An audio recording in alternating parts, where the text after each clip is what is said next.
better nature. I couldn't outright break your heart.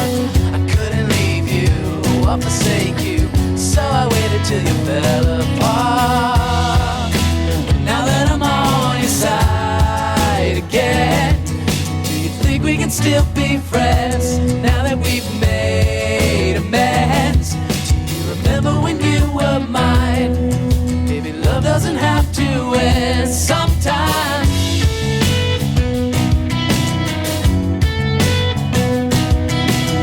I wanna go where I'm anonymous, with no one that we know will call upon us, and goodbye and hello are synonymous. Well, I wanna go there, I wanna go there.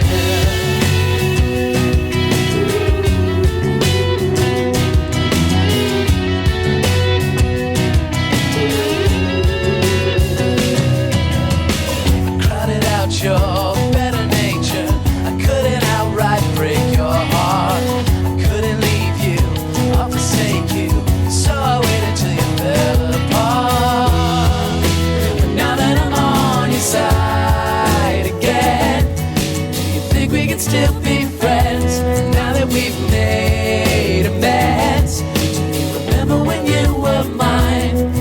Baby, love doesn't have to end sometimes. I wanna go where I'm anonymous, with no one that we know will call upon us, and goodbye and hello are synonymous. But I wanna go there, I wanna go there. I wanna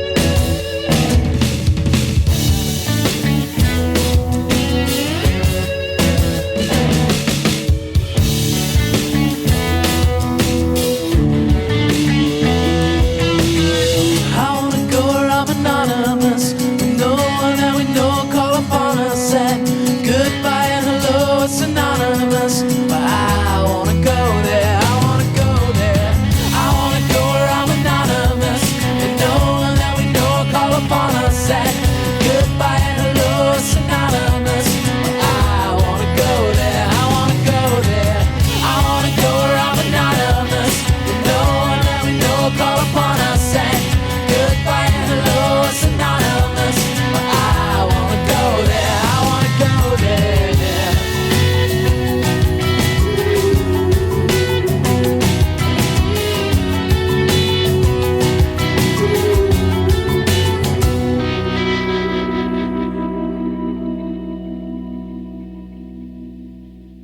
Welcome to the Friends of Dan Music Podcast. I'm Dan Miles. You've been listening to the music of Chris Robley. That was called Anonymous. It can be found on his latest album, The Great Make Believer, which we'll be speaking about in great depth, along with a few other topics.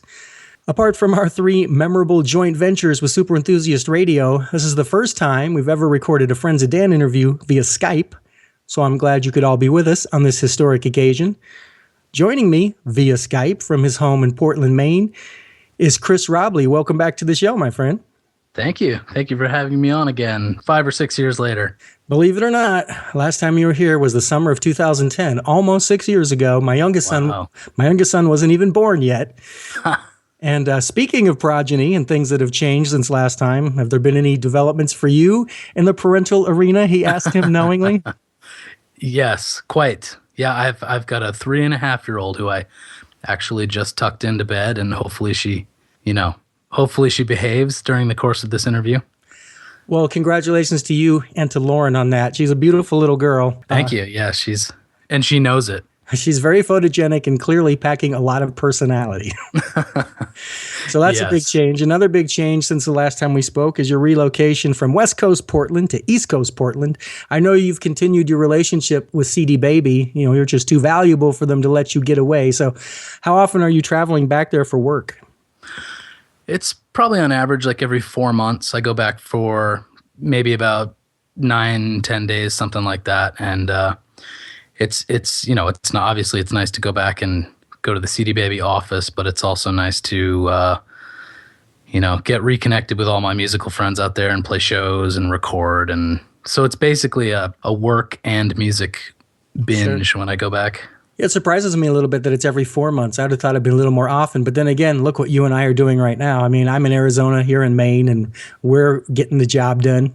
Yeah, exactly. I mean, it's basically I'm Skyping or, instant messaging and emailing with people all day long. So it feels like I'm still connected. Sure. Well, for those of you who don't know, along with Kevin Bruner, Chris is the co-host of the CD Baby DIY Musician Podcast, the show that played a significant role in inspiring me to create this podcast. It's an excellent resource for keeping up with the latest trends and developments in this ever-changing modern musical landscape, and I do mean ever-changing. Chris also posts a lot of interesting articles online about these various topics for CD Baby. And last fall in Chicago, Chris and Kevin took the leap from close encounters of the internet kind to up close and personal with their first ever CD Baby DIY Musician Conference. So tell us about that experience from your point of view, because it looks like it was a great success. Yeah, it was. So, between the marketing department and various other people and, management roles at CD Baby, we go to a lot of music conferences and festivals, and there always seems to be this thing where for the educational components of those events, people are basically talking over the heads of most people that are there and like theorizing about stuff that really only affects, the major artists, management of major artists, major label artists.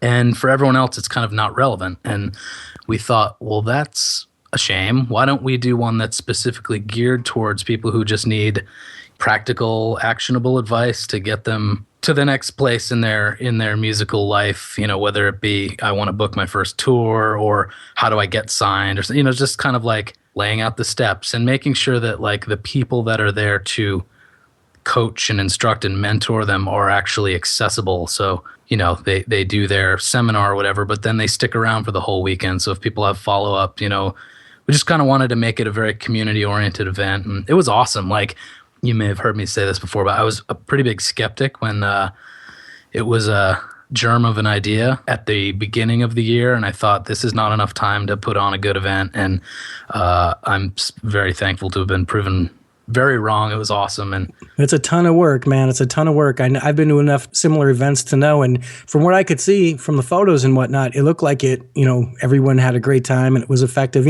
As you know, I was planning to attend the event. I bought my ticket. I booked my hotel and my flight. I even announced on the podcast that I was going to be going. Then other obligations started to arise. I found myself booked for 4 out-of-state trips over a period of 2 months, which was a bit much to take on. So something had to give. Unfortunately, it usually tends to be the fun stuff. Right. I know how that is. I want to mention that in episode 155 of the DIY podcast, Chris and Kevin recapped that event while it was still fresh in their heads.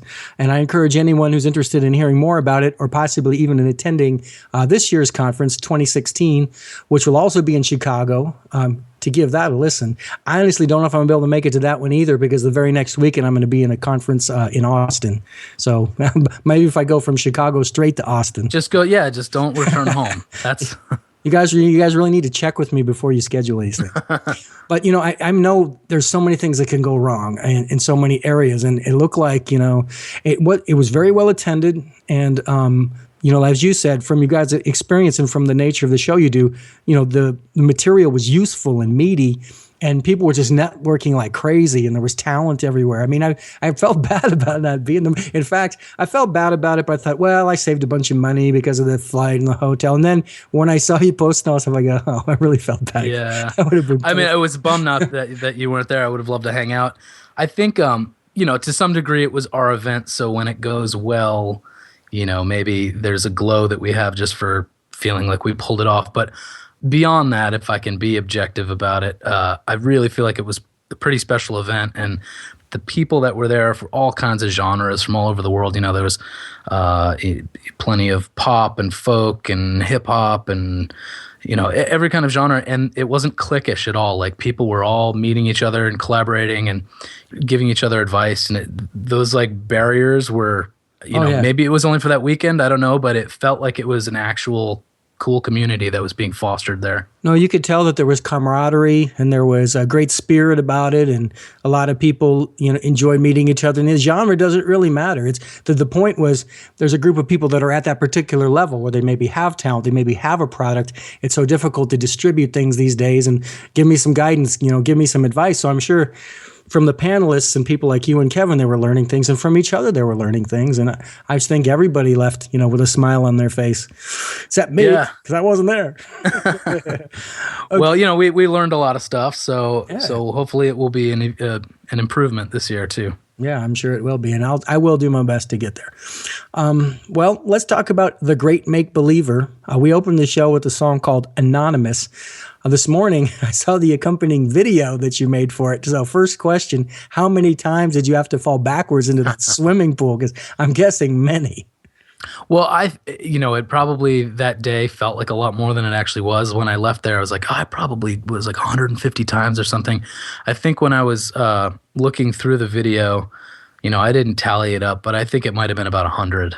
Well, I saw that you had different clothes and different lyrics, and even the ones that made it in the video, there was at least 10 to 20. So, and you know how making films are. You always do everything a million times. For people who, let me try and explain it. I'll post a link to this on Facebook and everything. But essentially, the theme of the video is everything is backwards film. If you remember that Real Love video that the Beatles did where they dropped a grand piano into the ocean and then showed it backwards like it came up, imagine an entire video done that way.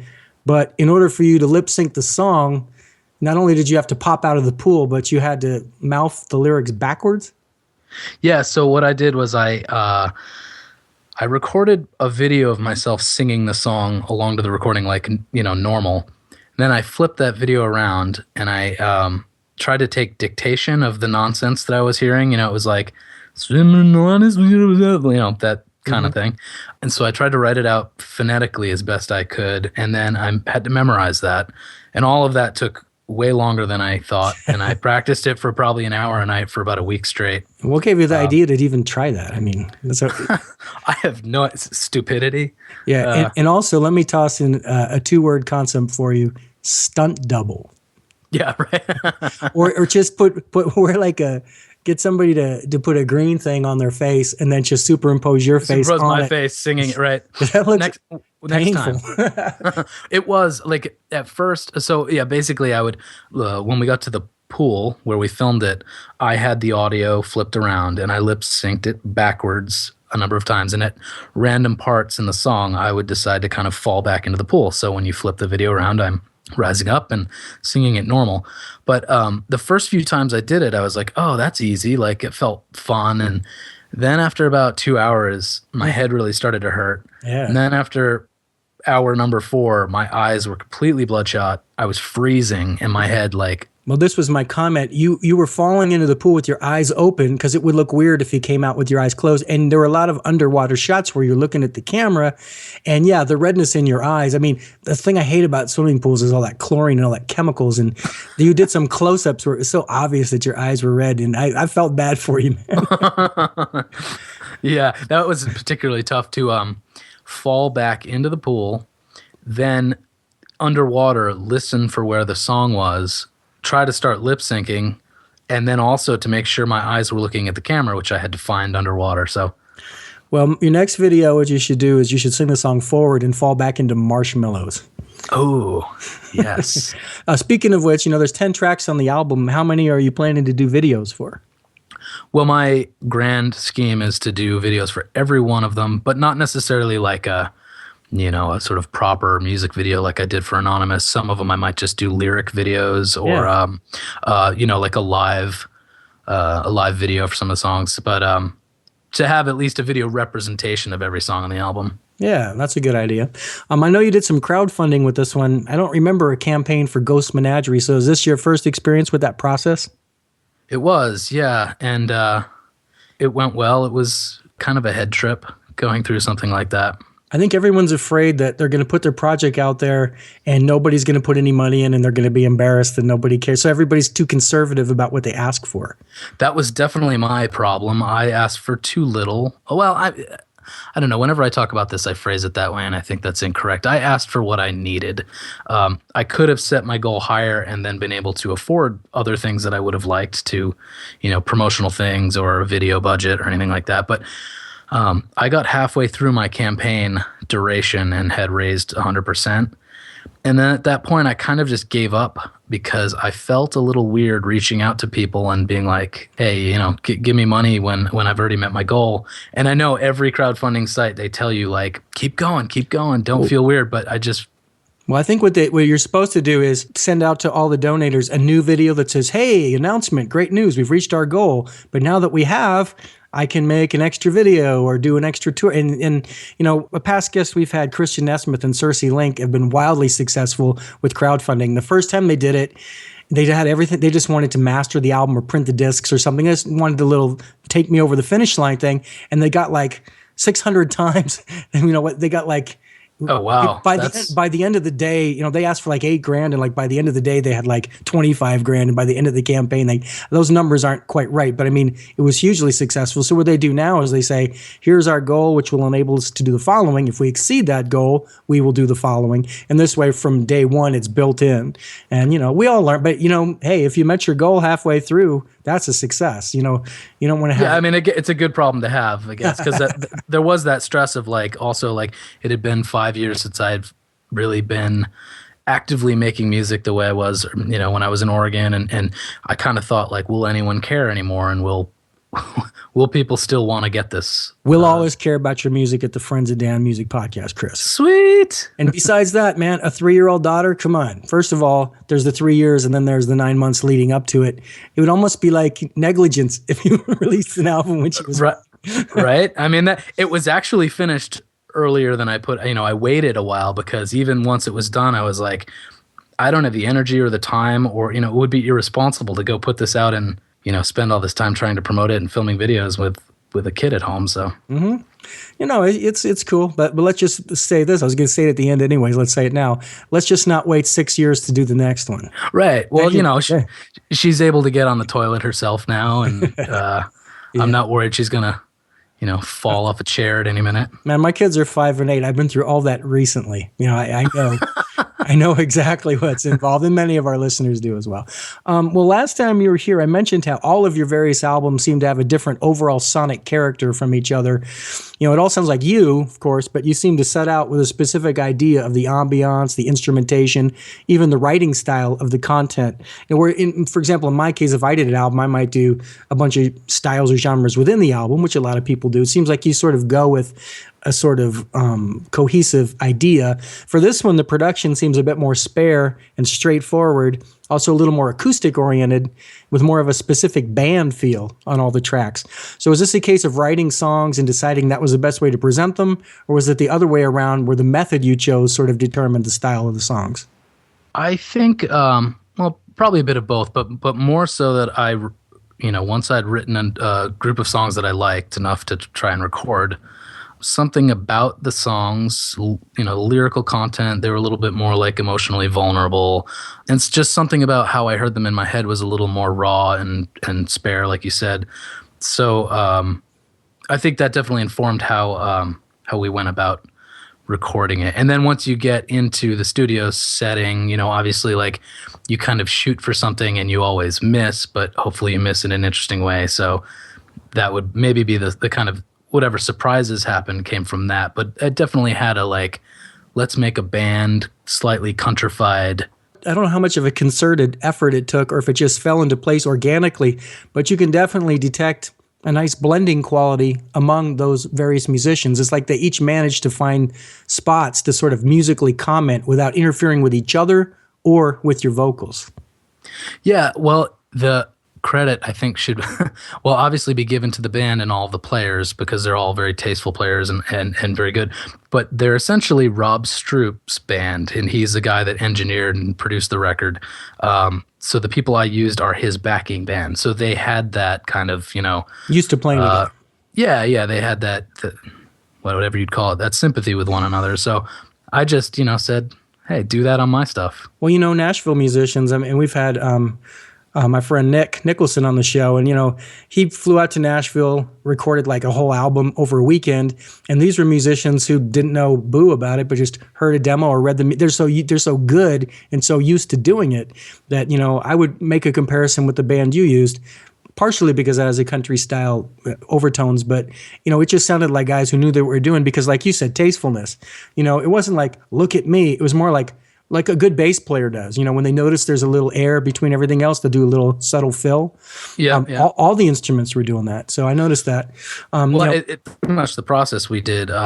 We had 3 days, and I had made really crude acoustic demos of these songs that I sent them maybe a day or two before the session, and some of them hadn't actually even listened to the songs by the time they get to the studio, which, you know, it ended up all right. But so yeah, we were arranging these things all together. And speaking of which, let's point out, you know, where this was recorded. This was recorded West Coast style, up in Oregon, and also at a sort of a quote unquote destination studio where everybody kind of lives where they're working. Is that right?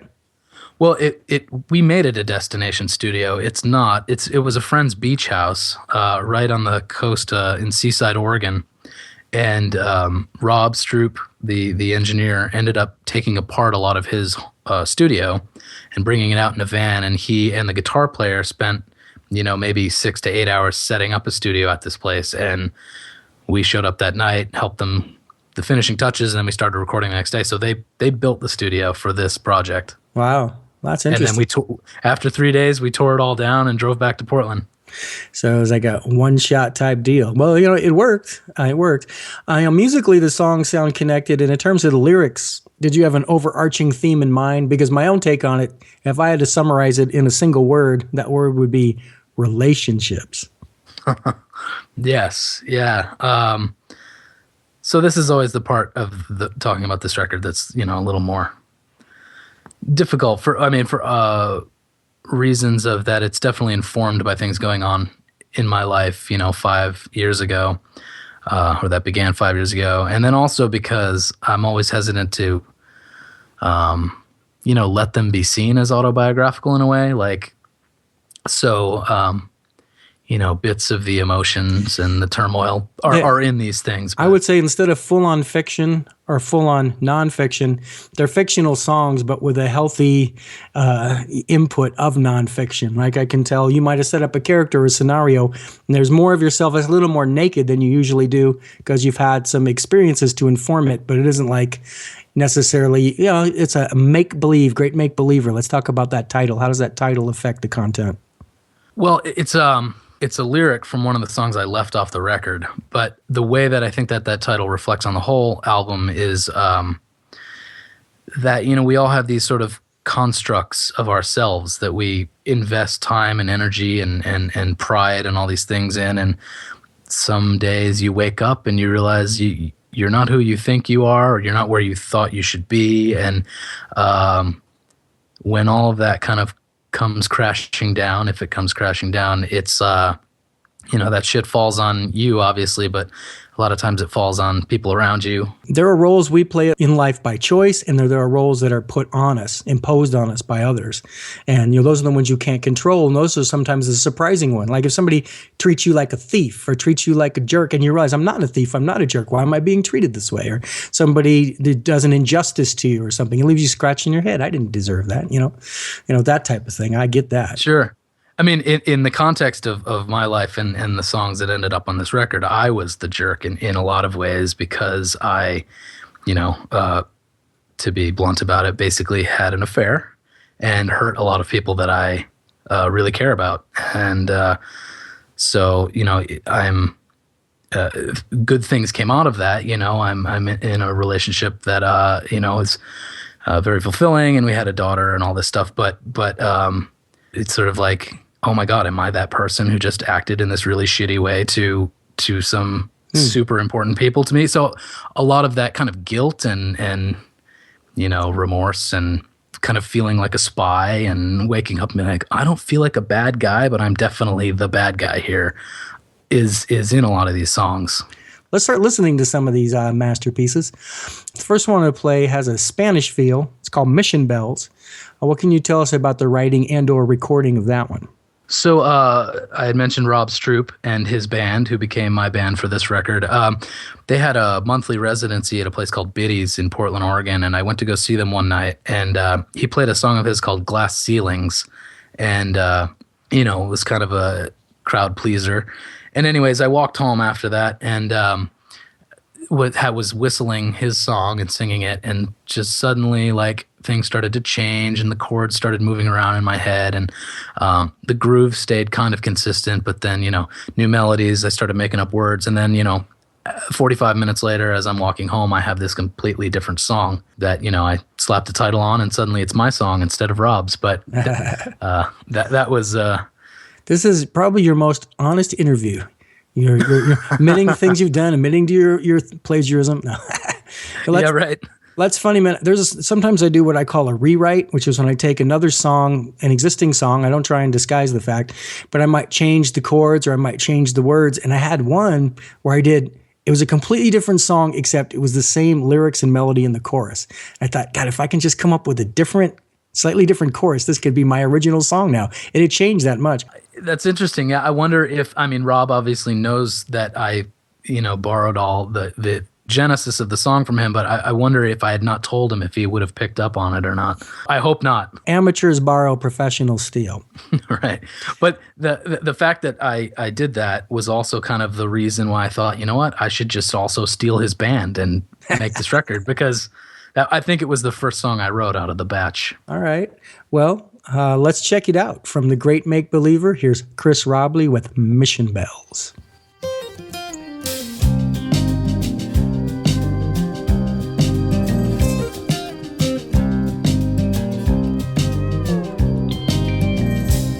One early Sunday morning, we both felt the spark.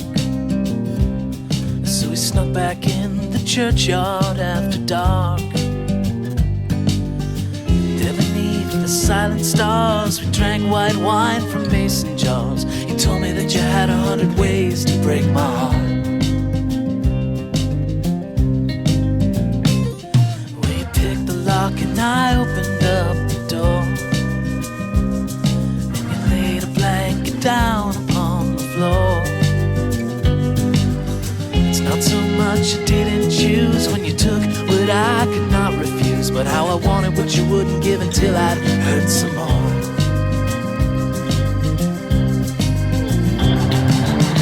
Now can you hear the church choir sing as it's mixing with the mission bell ringing a long way off?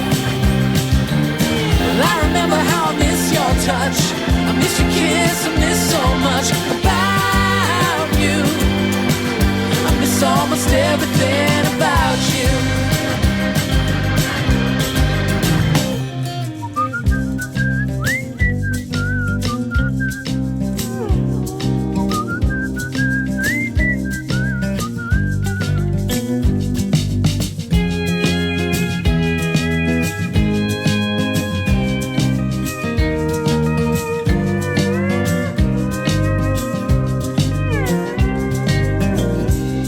Lost a little of my innocence to you, so when you took the rest it felt like deja vu.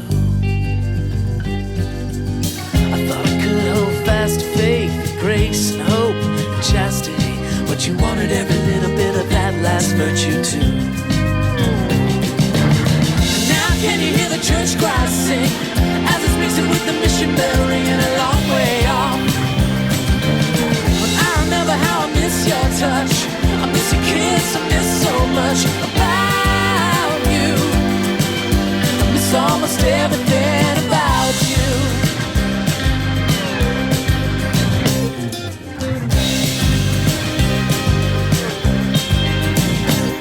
Well, I thought I knew what love was at the start,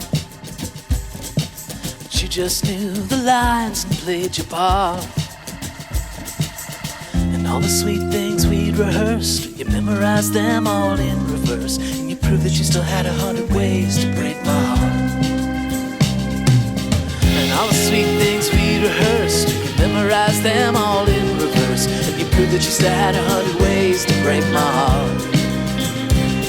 And you proved that you still had 100 ways to break my heart.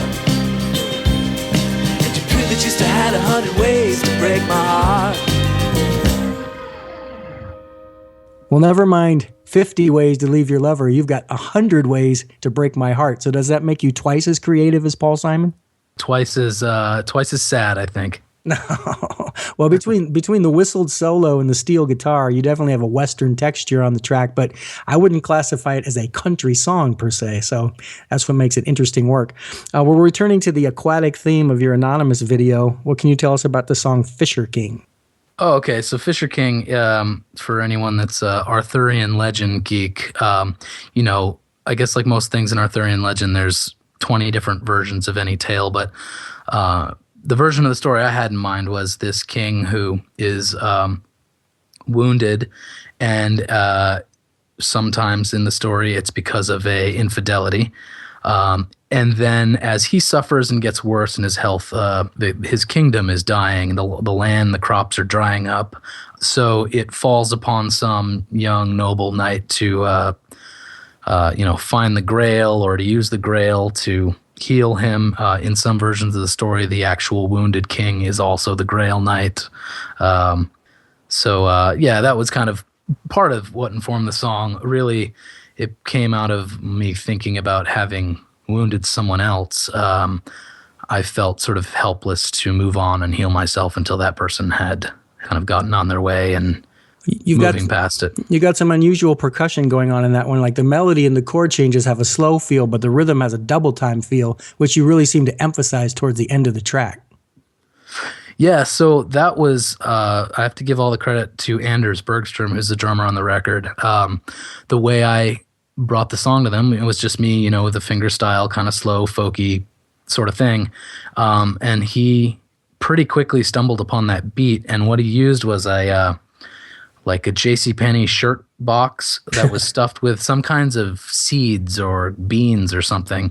And he put that on top of his snare and hit that. So it kind of almost sounds like a drum machine, but it's totally him just playing in the room. Well, I noticed it.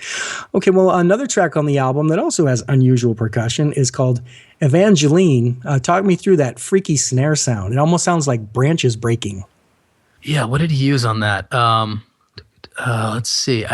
I actually don't even remember what. He's the weirdest drummer. So like, he'll never or very rarely just sit at the kit with his sticks and play a beat. He's got like, deer hooves hanging from his ankles and various like jingle bells on his shoulders while he's doing all sorts of weird stuff. So it's kind of tough to remember sometimes what he's doing. But again, that's a thing that I feel like does sound synthetic in a way, like kind of has a drum machine sound, but it's totally a live percussion thing. If it sounded like a drum machine, it would bug me. It doesn't bug me. It's just unusual.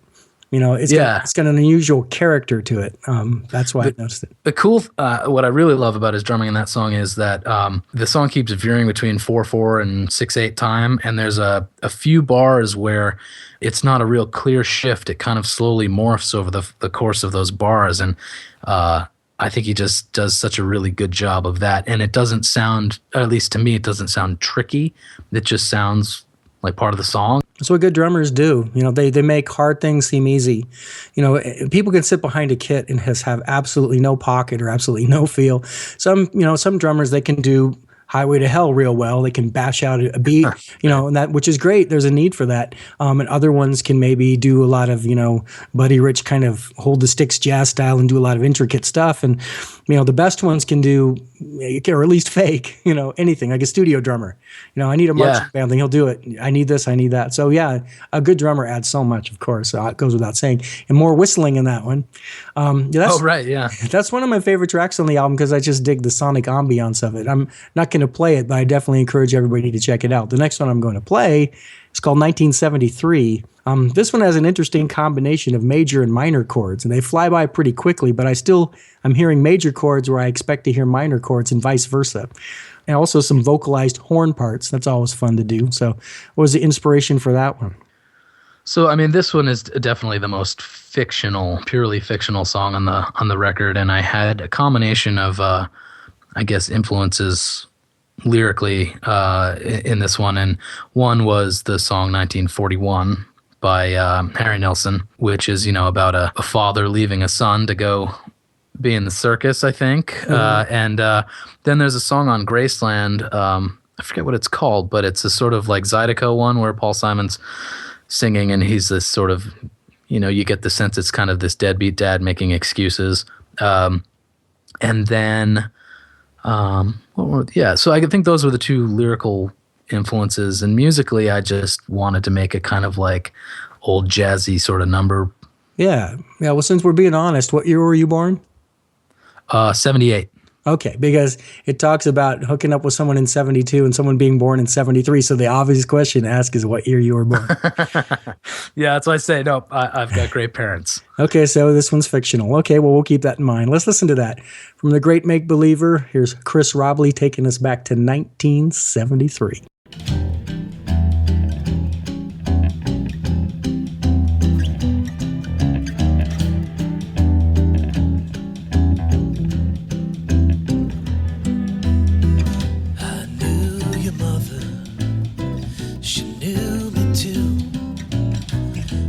Danced in a Brooklyn bar back in 1972. And when the DJ played my Bellamy, I took her home and woke up alone, and you were born in 73.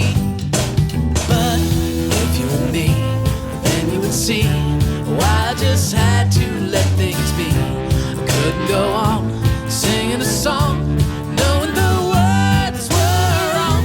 I knew your mother, she knew me too. Not very well, as you can probably tell, but that's a tale of how we made you.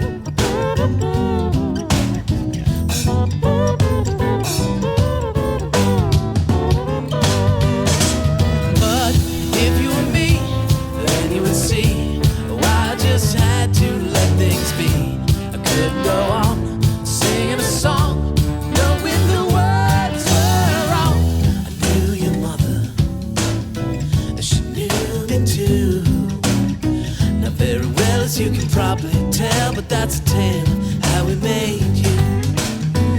We danced in a Brooklyn